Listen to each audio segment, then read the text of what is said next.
Hello అండి, అందరికీ నమస్కారం. మన తెలుగు సాహిత్యం ఛానల్కు స్వాగతం.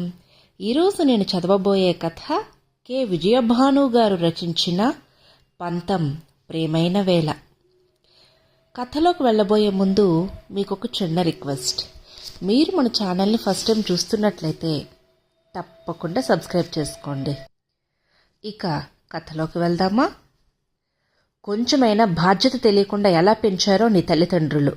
జీవితాంతం భరించమని నాకు వదిలేశారు. సంసారం అంటే బొమ్మలాటలా కనబడుతోందా నీకు? డబ్బులంటే చిల్లపెంకులు అనుకుంటున్నావా? అసహనంగా అరుస్తున్న భర్తను చేతలడుగిన దానిలా చూస్తూ నిలబడింది మాధవి. మిన్ను విరిగి మీద పడ్డట్టు ఎందుకింత హైరాణ పడుతున్నాడు? తనేం కాని పని చేసిందని ఈ హంగామా మనసులో అనుకుంది. పైకి అనేటంత ధైర్యం లేదమ్మకు. భార్య అంటే సంసారాన్ని ఎంతో పొదుపుగా తీర్చిదిద్దుకోవాలి, అంతేగాని అనవసరపు ఖర్చులు చేయకూడదు. అయినా డబ్బు విలువ తెలిసేలా పెంచారా మీ అమ్మా నాన్నలు? ఇంకా ఏదేదో అంటున్నాడు రవి. ఇప్పుడు మా అమ్మా నాన్నలను ఎందుకు ఆడిపోసుకుంటారు? నేనేమంత తప్పు చేశాను? మెల్లగా ధైర్యాన్ని కూడగొట్టుకుని అడిగింది మాధవి. ఓహో, అమ్మా నాన్నలు ఏమన్నా అంటే చాలు పొడుచుకొచ్చేస్తుంది పౌరుషం. నేననేదాంట్లో తప్పేముంది? నువ్వు చేసింది అక్షరాల తప్పే.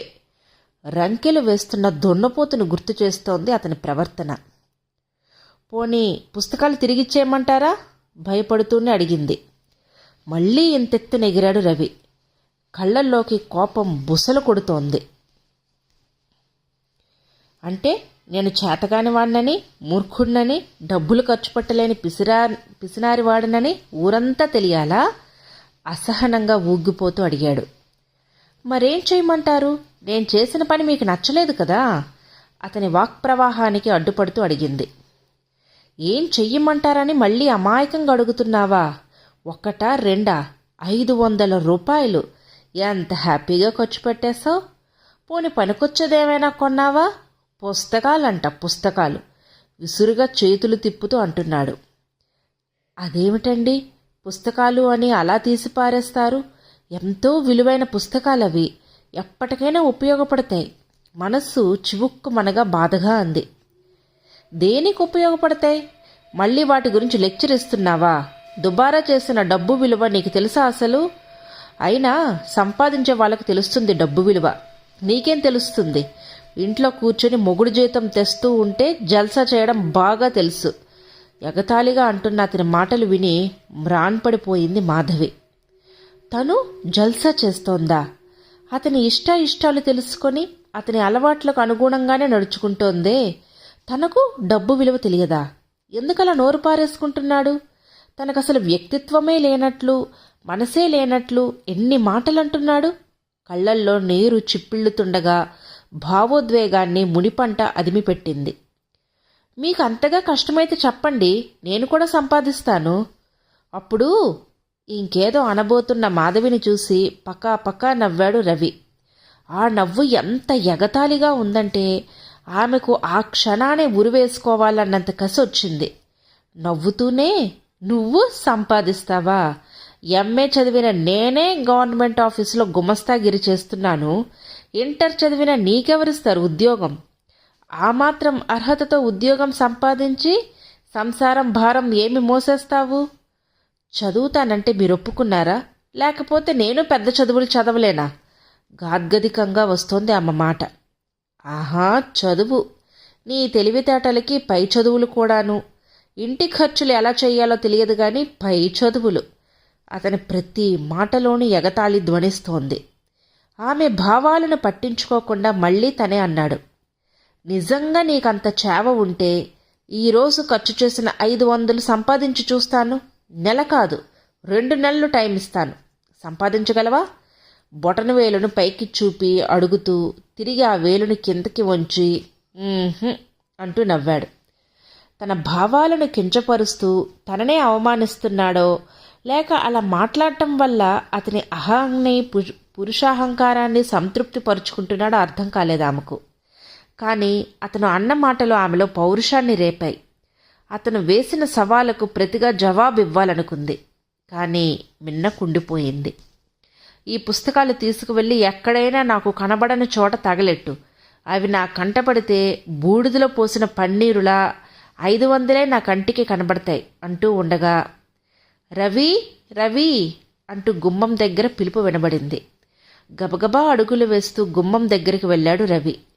వెళ్ళినవాడు 2 నిమిషాల్లో తిరిగి వచ్చి బట్టలు మార్చుకున్నాడు. వంటింట్లో ఉన్న మాధవి దగ్గరికి వచ్చాడు. గిరి వచ్చాడు. ఇద్దరం బయటికి వెళ్తున్నాం, వచ్చేసరికి లేట్ అవుతుంది, తలుపులు జాగ్రత్తగా వేసుకో అంటూ ఆమె ముఖం కూడా చూడకుండా బయటికి వెళ్ళిపోయాడు. అతను వెనకే వెళ్ళి తలుపు గెడవేసి బెడ్రూంలోకి వచ్చింది మాధవి. అప్పటి వరకు అణుచుకున్న దుఃఖం పొంగి పొర్లింది.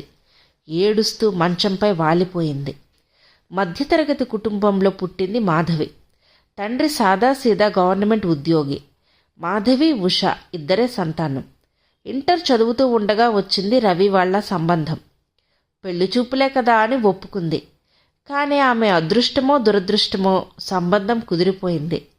ఇంకా ఇంటరే కదా నాన్న, చదువుతున్నాను, నాకు పై చదువులు చదవాలనుంది, మంచి ఉద్యోగం చేయాలనుంది, నాకు అవకాశం కల్పించండి అని తండ్రిని ఎంతో ప్రాధేయపడింది. మంచి సంబంధం, కుర్రాడు గవర్నమెంట్ ఉద్యోగి, మనం ఇస్తానన్నా కట్నానికి కూడా ఒప్పుకున్నారు. మళ్ళీ ఇటువంటి సంబంధం వస్తుందని దీన్ని వదిలేయలేము. నీ వెనుక ఉష కూడా ఉంది కదా. నేను రిటైర్ అయ్యేలోపు మీ ఇద్దరి పెళ్ళిళ్ళు చేసేయాలని నా ఆశ. ఇక నీ చదువంటావా, అబ్బాయి ఒప్పుకుంటే పెళ్ళయ్యాకైనా చదువుకోవచ్చు. వణుకుతున్న ఆయన కంఠంలోని వేదనను తల వంచింది మాధవి. లక్కీగా ఇంటర్ పరీక్షలు అయ్యాకనే ముహూర్తం కుదిరింది. భర్తను ఎలాగైనా ఒప్పించి డిగ్రీ చదవాలని ఆశపడింది. కానీ ఆమె ఆశ ఎప్పటికీ తీరదని అతన్ని దగ్గరగా పరిశీలించిన తర్వాత అర్థమైంది ఆమెకు. పెద్ద చదువులు చదివిన భార్య అంటే అతనికి చిరాకు. నరాన పురుషాహంకారం జీర్ణించుకుపోయిన మనిషి. భార్య అంటే వంటింటి కుందేలనే అతని భావన. స్త్రీ ఏ పని చెయ్యలేదని, మగవాడు పక్కన లేనిదే ఆమె పనికిరాదని, భార్యను ఎప్పుడు కాలి క్రిందే అణిచి ఉంచాలి అనేది అతని ఆలోచన. పెళ్ళైన కొత్త నుండే ఒక ప్రణాళిక తయారు చేసి ఆ విధంగానే ఆమె నడుచుకోవాలని, ప్రవర్తించాలని నిర్దేశించాడు. ఇంటి ఖర్చు ప్రతీదీ లెక్క రాయాలని ఒక పుస్తకం పెట్టాడు. అది బడ్జెట్ కోసమో పొదుపు కోసమో కాదని, తనది చేతకాని తనమని ఎత్తి చూపించాలనేది అతని అభిప్రాయమని ఆమెకు బాగా తెలుసు. వంట ఏం చేయాలో రోజు అతనే చెప్తాడు.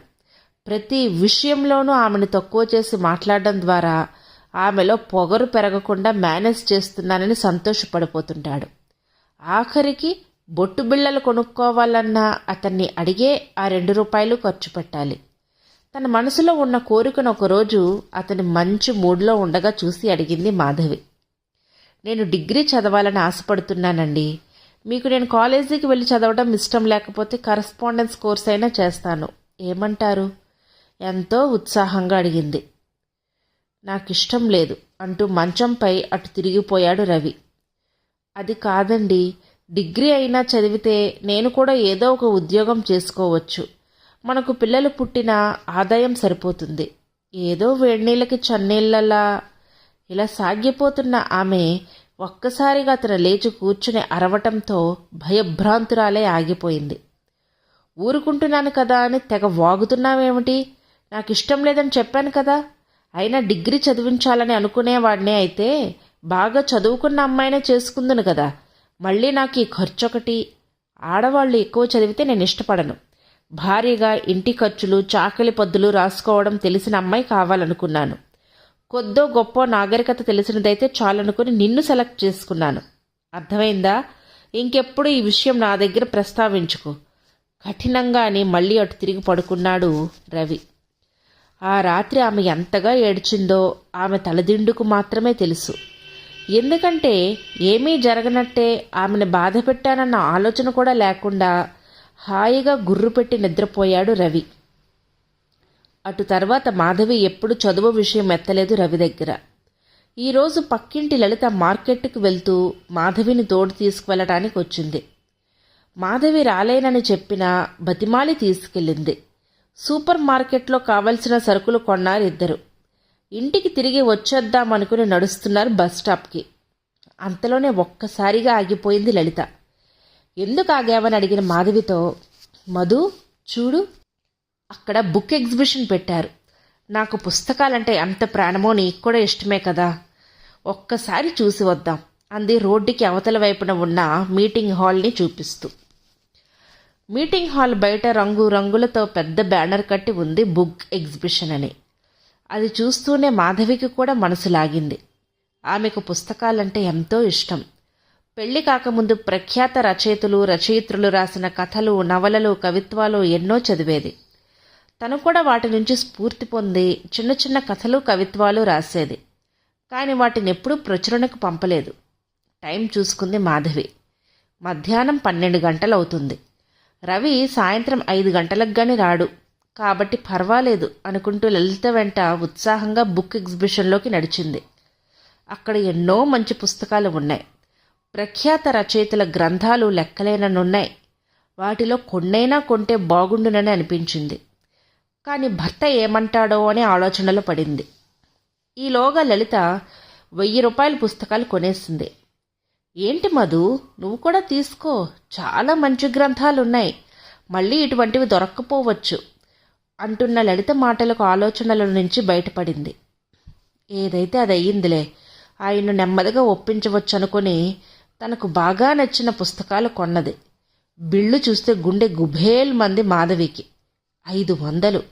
ఇంట్లో భర్త వేసే 500 రకాల చిందులు గుర్తొచ్చాయి. ఎలాగో ధైర్యం చేసి కొనేసింది మాధవి. తిరిగి ఇంటికి వచ్చేటప్పటికి మధ్యాహ్నం 3 గంటలయ్యింది. గబగబా భోజనం చేసింది. ఆమెకెంతో ఉత్సాహంగా ఉంది. భర్త వచ్చేలోపు ఒకసారి ఆ పుస్తకాలను తనివితీరా చూసుకొని తర్వాత అతనికి కనపడకుండా దాయాలని అనుకుంది. అతని మూడ్ బాగున్నప్పుడు ఈ విషయం చెప్పొచ్చని అనుకుంది. బయట తిరిగి వచ్చిందేమో చిరాగ్గా అనిపించి మొహం కడుక్కోవటానికి బాత్రూంకి వెళ్ళింది. డూప్లికేట్ కీతో తలుపు తీసుకుని ఎప్పుడొచ్చాడో కుర్చీలో కూర్చొని టేబుల్పై ఉన్న పుస్తకాలు చూస్తున్నాడు రవి. ఆమె తిరిగి వచ్చేటప్పటికి అతని మొహంలో కనిపిస్తున్న కోపాల్ని చూసి గుండె ఆగిపోయినంత పని అయ్యింది మాధవికి. అదిగో అప్పుడు రవి మొదలుపెట్టిన గొడవ ఇప్పుడు మాధవి ఏడ్చే వరకు కొనసాగింది. భర్త వచ్చేటప్పటికి వంట చేసి లేకపోతే పెద్ద రాద్ధాంతం చేస్తాడని గుర్తుకు వచ్చి ముఖం కడుక్కొని వచ్చి వంట మొదలుపెట్టింది మాధవి. వంట చేస్తుందే కానీ ఆమె మనసు, మెదడు వేరే దిశలో ఆలోచిస్తున్నాయి. నాకు సంపాదన చేతకాదంటాడా, మళ్ళీ అమ్మా నాన్నల్ని ఆడిపోసుకుంటాడు, ఎందుకని తను ఇంత అవమానం భరించాలి, ఏదో ఒకటి చెయ్యాలి, తను సంపాదించగలనని నిరూపించాలి. ఏం చెయ్యాలి? ఉద్యోగం చేయడానికి అతను ఒప్పుకోడు. అయినా సరే తనను తాను నిరూపించుకోవడానికైనా ఎక్కడో ఒకచోట ఉద్యోగం సంపాదించాలి అని నిర్ణయించుకుంది. ఆ రాత్రి ఇంటికి వచ్చిన రవి ఏడ్చి ఉబ్బిపోయిన ఆమె ముఖాన్ని, కళ్ళని చూసి కూడా పట్టించుకోలేదు. ఆడవాళ్లపై జాలి పడితే నెత్తికెక్కుతారని అతని భావన. ఆమె ఇటువంటి విషయాలకు ఏనాడో అలవాటు పడిపోయింది. మరునాడు రవి ఆఫీస్కి వెళ్ళిపోగానే పక్కింటి నుండి న్యూస్ పేపర్ తెచ్చుకుంది. క్లాసిఫైడ్ ఉద్యోగ ప్రకటనలు చూసింది. అన్నింటికి ఇంజనీరింగ్ గ్రాడ్యుయేట్లు, పోస్ట్ గ్రాడ్యుయేషన్ చేసిన వాళ్లే కావాలి. కొన్నింటికి కనీస విద్యార్హత డిగ్రీ. ఇవేవి తన దగ్గర లేవు. న్యూస్ పేపర్ తిరిగి పక్కింట్లో ఇచ్చేసి వస్తూ ఉండగా వీధి చివరన ఉండే కాన్వెంట్లో చదువుతున్న పక్కింటి వాళ్ల పిల్లలు భోజనానికి రావటం చూసింది. మెరుపులాంటి ఆలోచన వచ్చింది ఆమెకు. ఆ స్కూల్లో ఎల్కేజీ, యూకేజీ చెప్పే టీచర్లు 10వ తరగతి, ఇంటర్ చదివిన వాళ్లేనని గుర్తుకొచ్చింది. నేను కూడా ట్రై చేస్తేనో అనుకున్నదే తడవుగా తయారయ్యి ఆ స్కూల్కి వెళ్లి ప్రిన్సిపల్ని కలిసింది మాధవి. విషయం విన్న ప్రిన్సిపల్ ఆమె వంక ఆశ్చర్యంగా చూసింది. ఇది ఏప్రిల్ నెలమ్మా, ఇంకో 2 వారాల్లో యాన్యువల్ పరీక్షలు ప్రారంభమవుతాయి. ఇప్పుడు టీచర్స్ని రిక్రూట్ చేసుకోము. నీ బయోడేటా ఇచ్చి వెళ్ళు, జూన్లో పిలుస్తామంది. తన ఆతృతతో నెలను కూడా గుర్తుపెట్టుకోకుండా వెళ్ళి అడిగినందుకు సిగ్గుపడింది మాధవి. జూన్ నెలలో పిలుస్తారు, కానీ రవి 2 నెలల్లో 500 సంపాదించాలని పందెం కాశాడు. తను ఓడిపోవాలా? పందెం సంగతి అతను మర్చిపోయాడు. కానీ గాయపడ్డ తన మనసు ఎలా మర్చిపోగలదు? ఇంటికి తిరిగి వచ్చింది నిరాశగా. కానీ ఏదో చెయ్యాలని మనసు ఉత్సాహపడుతోంది. పరిపరి విధాలా ఆలోచించింది. ఈలోపు ఎదురింటి పిన్నిగారు కాఫీ పొడికి అప్పు కోసం వచ్చింది. ఆవిడ పేరు అన్నపూర్ణమ్మ. ఆ వీధిలోనే కాక ముందు 2 వెనక 2 వీధుల్లో కూడా మంచి పేరుంది ఆవిడకు. అందరితో కలుపుగోలుగా ఉంటుంది. సలహాలు ఇవ్వటంలో మంచి దిట్ట. ఆవిడ అడిగిన దానికన్నా కొంచెం ఎక్కువ కాఫీ పొడే ఇచ్చింది మాధవి. రేపు తిరిగి ఇచ్చేస్తానమ్మాయి అన్న ఆవిడ మాటకు, అదేం మాట పిన్నిగారు, తిరిగి ఇవ్వనవసరం లేదు, మీరు నాకేమైనా పరాయి వాళ్ళా అంది మాధవి. ఆ మాటతో చాటంతయింది ఆవిడ ముఖం. ఇదే మంచి సమయం అనుకొని ఆవిడన కూర్చోబెట్టి మాటల్లోకి దింపింది.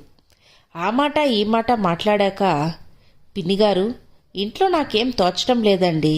ఇలాగే ఉంటే బద్ధకం పెరిగిపోతుంది. 4 పిల్లలకి ట్యూషన్ చెప్తే బాగుంటుందనుకుంటున్నాను. కానీ ఎవరిని అడగాలో ఏమిటో అంటూ అర్ధోక్తిగా ఆగిపోయింది మాధవి.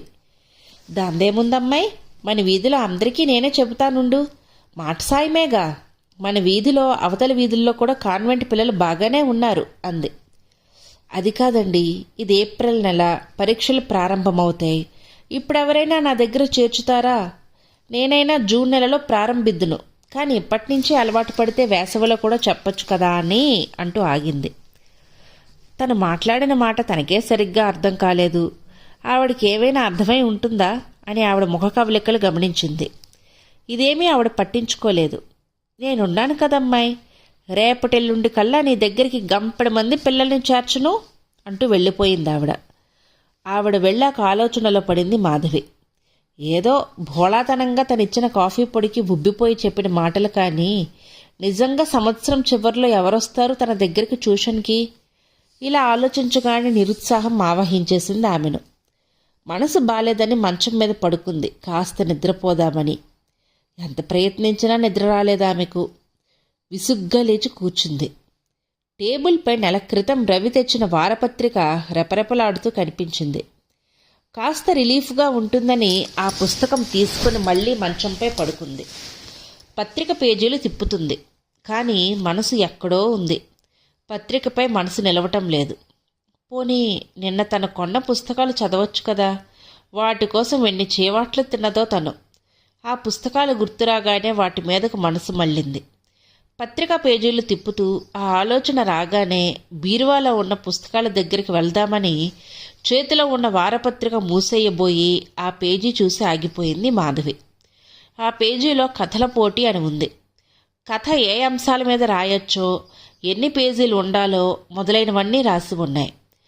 అది చదవగానే ఎప్పుడో తను రాసిన కథలు గుర్తొచ్చాయి ఆమెకు. నేను కూడా ఒక కథ రాస్తేనో అనుకుంది. ఎంతో ఉత్సాహంగా అనిపించింది. ఏ కథ రాయాలా అని ఆలోచించింది. ఎన్నో ఆలోచనలు వచ్చాయి. కానీ సంతృప్తికరంగా అనిపించలేదు. చివరికి ఆమెకు వచ్చిన ఆలోచన ఎంతో బాగుందనిపించింది. నా కథనే రాస్తేనో అనుకున్నదే తడవుగా మొదలుపెట్టింది. మళ్ళీ పత్రిక తెరిచి ఆ పేజీ అంతా చదివింది.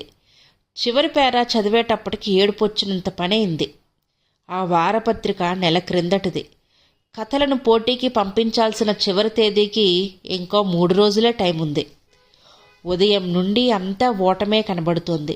నా బ్రతుకు ఇంతేనేమో అనుకోగానే కళ్ళల్లో నీళ్లు సుడులు తిరిగాయి. అయినా తమాయించుకుంది. పోటీలా గెలుపొందుతుందా లేదా అన్నది తరువాత ప్రశ్న. వచ్చిన అవకాశాన్ని వినియోగించుకోవాలనుకుంది. కానీ ఒక్క రోజులో కథ రాయగలనా అని తనను తాను ప్రశ్నించుకుంది. ఆమె మనసు అంతరాత్మ ధైర్యం చెప్పినట్లు అనిపించింది. కథ రాయాలంటే కాగితాలు పెన్ను కావాలి. పోస్ట్ చేయడానికి కవరు స్టాంపులు కావాలి. తన కథ హైదరాబాద్ చేరాలంటే రేపే పోస్ట్ చేయాలి. ఆఖరి తేదీకి చేరుతుంది అనుకుంటూ క్యాలెండర్ వైపు చూసింది. ఈ 3 రోజుల్లో పబ్లిక్ హాలిడేస్ కానీ ఆదివారాలు కానీ లేవు. తృప్తిగా తల పంకించింది. తల దువ్వుకొని చీర మార్చుకుంది. కావలసిన సామాగ్రి కొని తీసుకురావడానికి బయలుదేరే ముందు డబ్బులు తీసుకునేందుకు బీరువా దగ్గరకు వచ్చింది. కాగితాలు పెన్ను ఇంట్లో ఉన్నాయి. కానీ అవి వాడబుద్ధి కాలేదు ఆమెకు. కారణం, అవి రవి కష్టార్జితంతో కొన్నవని అతను వెక్కిరిస్తాడు. మరి అతను సంపాదించిన డబ్బు ఎందుకు వాడాలి? బీరువా దగ్గర ఆలోచిస్తూ నిలబడిపోయిన ఆమెకు ఏదో గుర్తొచ్చిన దానిలా పక్క గదిలోకి వెళ్ళి నడిచింది. అక్కడ చిన్న పెట్టెలో ఉన్న పర్సును బయటికి తీసింది. జిప్ తీసి అందులో ఉన్న డబ్బులు బయటికి తీసి లెక్కపెట్టింది. సరిగ్గా 49.5 ఉంది అందులో. సంక్రాంతికి పుట్టింటికి వెళ్ళినప్పుడు ప్రయాణ ఖర్చులకి తండ్రి ఇచ్చిన డబ్బులో మిగిలాయి అవి. సమయానికి ఆ డబ్బులు గుర్తొచ్చినందుకు తనని తానే అభినందించుకుంది మాధవి. స్టేషనరీకి వెళ్ళి కావలసిన కాగితాలు పెన్ను కొనుక్కుంది. ఇంకా 36.5 మిగిలింది ఆమె దగ్గర. ఆమెలో నూతన ఉత్సాహం పురుగులు తీసింది. భర్త వస్తే అతనికి ఈ విషయం తెలియకూడదని నిర్ణయించుకొని సాయంత్రం 6 గంటలకు టైం పీస్లో అలారం పెట్టి రాయటం మొదలుపెట్టింది. తాను మధ్యాహ్నం భోజనం చేయలేదన్న విషయం కూడా మర్చిపోయి రాయటంలో మునిగిపోయింది. సాయంత్రం 6 గంటలకు అలారం కొట్టింది. కథంతా మరలా ఒక్కసారి రాసినంత వరకు చదువుకుంది. సగం కూడా కాలేదు. కానీ నిరుత్సాహపడలేదామె. భారం భగవంతునిపైనే వేసింది. పేపర్లు, పెన్ను తన చిన్న పెట్టెలో అడుగున భద్రపరిచి వంట కార్యక్రమంలో పడింది. రాత్రి 7 గంటలు దాటాక వచ్చాడు రవి. స్నానం చేసి వచ్చి హాల్లో కూర్చొని టీవీ పెట్టుకున్నాడు. మాధవి అతనితో ఏమీ మాట్లాడలేదు. భోజనం వడ్డించి చిన్నగా దగ్గింది. ఏదో సిగ్నల్ అన్నమాట మాట్లాడడానికి. మళ్ళీ ఎంత పౌరుషమో. కొనుక్కుంటూ వచ్చి భోజనం చేసి లేచాడు. ఆమె కూడా భోజనం ముగించి బెడ్రూంలోకి వెళ్ళి పడుకుంది. రవి టీవీ దగ్గర కూర్చున్నాడన్న మాటే గాని మాధవి ముభావంగా ఉండటం అతన్ని ఎంతో చిరాకు పెట్టింది. మాట్లాడాలని అనిపించినా తను తగ్గకూడదని నిశ్చయించుకొని బెట్టుగానే కూర్చున్నాడు. రాత్రి 8:30కి గిరి వచ్చాడు. మా ఆవిడ ఊరెళ్ళిందిరా, సెకండ్ షో సినిమాకు వెళ్తున్నాను, నీకు వీలుంటే రా అన్నాడు. మాధవి అలాకతో చిరాగ్గా ఉన్న రవి బట్టలు మార్చుకొని సినిమాకు వెళ్తున్నాను, తలుపులు జాగ్రత్తగా వేసుకో అని చెప్పి వెళ్ళిపోయాడు. తలుపులు వేసొచ్చి కాగితాలు పెన్ను తీసుకొని టేబుల్ దగ్గర కూర్చుంది మాధవి. రాయటం మొదలుపెట్టింది. ఈసారి కూడా అలారం పెట్టడం మర్చిపోలేదామె. అర్ధరాత్రి 12 గంటలకు అలారం మోగింది. కథలో మునిగిపోయిన మాధవి ఉలిక్కిపడి ఈ లోకంలోకి వచ్చింది. ఒక్కసారి రాసినంత వరకు చదివింది. కథ 30 వంతు అయిపోయింది. కాగితాలు పెన్ను తిరిగి పెట్టెలో పెట్టేసింది. 12:30కి తిరిగొచ్చాడు రవి. అడుగుల చప్పుడు వినగానే తలుపు తీసింది మాధవి. ఆమెను చూసి ఆశ్చర్యపోయాడు. నిద్ర కళ్ళులా అనిపించలేదు ఆమె కళ్ళు. అంటే తన కోసం ఎదురు చూస్తూ కూర్చుందా? ఆ ఆలోచన రాగానే ఆమెపై ప్రేమ పొంగింది అతని హృదయంలో. ఆమెను అనాలోచితంగా బాధపెట్టినందుకు లోలోనే పశ్చాత్తాపం మొదలయ్యింది. మాధవి ఏమీ మాట్లాడకుండా వెళ్ళి పడుకుంది. రవి కూడా కాళ్ళు కడుక్కొని వచ్చి నిద్రకు ఉపక్రమించాడు. మరునాడు భర్త ఆఫీస్కి వెళ్ళిపోయాక కథను ముగించింది మాధవి. టైం చూసుకుంది. మధ్యాహ్నం 1 గంట అయ్యింది. ముగించి తయారై పోస్టాఫీస్కి బయలుదేరింది. కథ రాసిన పేపర్లు, హామీ పత్రం జతపరిచి కవర్లో పెట్టి వెయిటేజ్కి సరిపడా స్టాంపులు కొని పోస్ట్ చేసింది. ఇప్పుడు ఆమెకెంతో తృప్తిగా ఉంది. మనసంతా తేలికగా ఉంది. మాధవి ఇంటికి తిరిగి వచ్చేసరికి మధ్యాహ్నం 2:30 అయ్యింది. ఇంట్లోకి అడుగు పెడుతూ ఎదిరింట్లోకి చూసింది. అన్నపూర్ణమ్మగారి వాట తాళం వేసి ఉంది. నవ్వుకుందామె. పాపం పెద్దావిడ. పిల్లల్ని తీసుకొస్తానంది కానీ అది ఈ టైంలో జరిగే పనేనా అనుకొని లోపలికి వెళ్ళి తలుపు వేసుకుంది. ఆమెకెంతో అలసటగా అనిపించింది. మంచం తనని పిలుస్తున్నట్టుగా అనిపించింది. మంచంపై వాలి కళ్ళు మూసుకుంది. ఎప్పుడు నిద్ర పట్టిందో తెలియకుండానే నిద్రలోకి జారుకుంది. మాధవి, మాధవి అని అరుస్తూ ఎవరో తలుపు దబదబా బాదుతూ ఉంటే ఉన్నట్టుండి ఉలిక్కిపడి లేచింది. తలుపు తీసి చూసిన ఆమెకు ఆనందాశ్చర్యాలతో నోట మాట రాలేదు. అన్నపూర్ణ అమ్మగారి వెనక దాదాపు 20 మంది పిల్లలున్నారు. లోపలికి పదండర్రా అంటూ మాధవిని చూసి చిరునవ్వుతో లోపలికి వచ్చిందామె. మాధవి ఇంకా ఆశ్చర్యంలో నుంచి బయటపడకుండానే, ఇదిగో అమ్మాయి, ఈ 10 మంది మన వీధి పిల్లలు, ఈ 5గురు మన ముందు వీధిలోని పిల్లలు, ఈ 5గురు మన వెనక వీధిలో వాళ్ళు, ఈ చంటిది నా మనవరాలు. ఈ పిల్లల్ని పోగేయటానికి వీళ్ళ తల్లిదండ్రుల్ని ఎంత కష్టపడి ఒప్పించాననుకున్నావు? పరీక్షలకి పిల్లల్ని బాగా చదివిస్తావని, సులువుగా చదివే పద్ధతులు నేర్పిస్తావని చెప్పాను. అయినా కొంతమంది ఆలోచించారు. అప్పుడు నువ్వు వేసవిలో కూడా చెప్తావని అన్న మాటలు గుర్తొచ్చాయి. మిగతా ట్యూషన్ సెంటర్లు వేసవి సెలవుల్లో పనిచేయవు కదా. పిల్లల అల్లరితో వీరు విసుగుపోవలసిన అవసరం లేకుండా వేసవి సెలవుల్లో కూడా ఈ అమ్మాయి సమ్మర్ స్కూల్ నడిపినట్లు నడుపుతుంది. ఎన్నో విషయాలు నేర్పిస్తుందని చెప్పి ఒప్పించి తీసుకొచ్చాను. ఇది నా మనవరాలు సంధ్య. దీనికి మాత్రం నేను ఫీజు ఇవ్వలేను. ఏమంటావ్? అనర్గళంగా సాగిన ఆమె ఉపన్యాసం నుండి తేరుకున్న మాధవి, అలాగేనండి, మీ మనవరాల దగ్గర ఫీజు తీసుకుంటానా? ఎంత మాట! ఈ పిల్లల బాధ్యత ఇక నాది. మీకు చెడ్డ పేరు రానివ్వను. నా కోసం ఇంత శ్రమ తీసుకున్నందుకు చాలా థ్యాంక్స్ అంది ఆమెను కృతజ్ఞత నిండిన కళ్ళల్లోకి చూస్తూ. మనవరాలికి ఫీజు లేకుండా ఎదురింట్లోనే ట్యూషన్ కుదిరినందుకు మురిసిపోతూ వెళ్ళిపోయింది ఆవిడ. ఆ సాయంత్రం ఎన్నడూ లేని ఆనందాన్ని అనుభవించింది మాధవి. పిల్లల్ని పరిచయం చేసుకుని వారితో స్నేహాన్ని పెంచుకుంది. రాత్రి 7 గంటలకు ఇంటికి వచ్చిన రవి హాలు నిండా ఉన్న పిల్లల్ని చూసి ఆశ్చర్యపోయాడు. విసుగ్గా ఏదో అనబోతూ మాధవి ముఖం చూసిన అతను ఆశ్చర్యపోయాడు. ఎంతో సంతోషంగా ఉందామె. పెళ్ళైన సంవత్సర కాలంలో ఆమెను అంత ఆనందంగా చూడటం ఇదే మొదటిసారి. ఏమీ అనకుండా లోపలికి వెళ్ళిపోయాడు. మర్నాడు తన దగ్గర మిగిలిన 24 రూపాయల 50 పైసలతో ఒక ఫ్లో బోర్డు, 4 చాక్ పీసులు కొంది. ఆనాటి నుంచి ఆమె లోకమే మారిపోయింది. పిల్లల్ని ఎంతో శ్రద్ధగా పరీక్షలకు చదివించింది. రవి వచ్చిన తర్వాత కూడా 8:30 వరకు ట్యూషన్ జరిగేది. ఆ సమయంలో ఆమెలోని ప్రతిభను చూసి లోపల ఎంతో గర్వపడ్డాడు అతను. పిల్లల పరీక్షలు అయిపోయాయి. అయినా సమ్మర్ ట్యూషన్ కొనసాగుతూనే ఉంది. విద్యార్థులతో ఎంతో సంతోషంగా ఉండే మాధవి రవి దగ్గర మాత్రం ముభావంగానే ఉంటుంది. తన మాటలు ఆమెనెంత బాధపెట్టాయో అర్థమయ్యింది రవికి. తన మాటలకు గాయపడి ఆమె ట్యూషన్ మొదలుపెట్టిందని అర్థమయ్యింది. పిల్లలు ఇళ్లకు వెళ్ళగానే ఎంతో నిస్సత్తువుగా అలసటగా అనిపించేది ఆమెకు.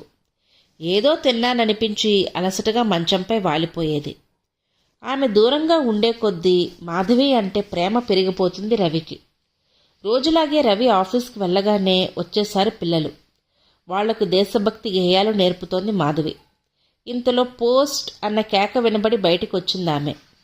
ఆమె చేతిలో ఒక కవర్ పెట్టి మనీ ఆర్డర్ ఫారం మీద సంతకం పెట్టమని ఇచ్చాడు పోస్ట్ మ్యాన్. సంతకం చేస్తూ అమౌంట్ చూసిన ఆమెకు ఉన్న ఫలంగా ఎగిరి గంతేయాలనిపించింది. 2500 రూపాయల మనీ ఆర్డర్ అది. లోపలికి వచ్చింది డబ్బు తీసుకొని. కవర్ చించి చదివింది. కథల పోటీలో తన కథకు 2వ బహుమతి వచ్చింది. ఆనందాతిరేకంతో నాట్యం చేయాలనిపించింది ఆమెకు. డబ్బు కవరు తన పెట్టెలో దాచింది. రవికి ఏమీ చెప్పలేదు. వారం తర్వాత తన కథ పడిన సంచిక కొని తెచ్చుకుంది మాధవి. కథ చదువుతూ ఉంటే ఆనందంతో ఆనంద బాష్పాలు రాలడాన్ని నివారించలేకపోయిందామె. తన పేరుని మరీ మరీ చూసుకొని మురిసిపోయింది. ఆ రోజుతోనే రవి మాధవిల గొడవ జరిగి 2 నెలలయ్యింది. రాత్రికి లేట్ అవుతుందని, ఇన్స్పెక్షన్ వర్క్ ఉందని ఉదయాన్నే చెప్పి వెళ్ళాడు రవి.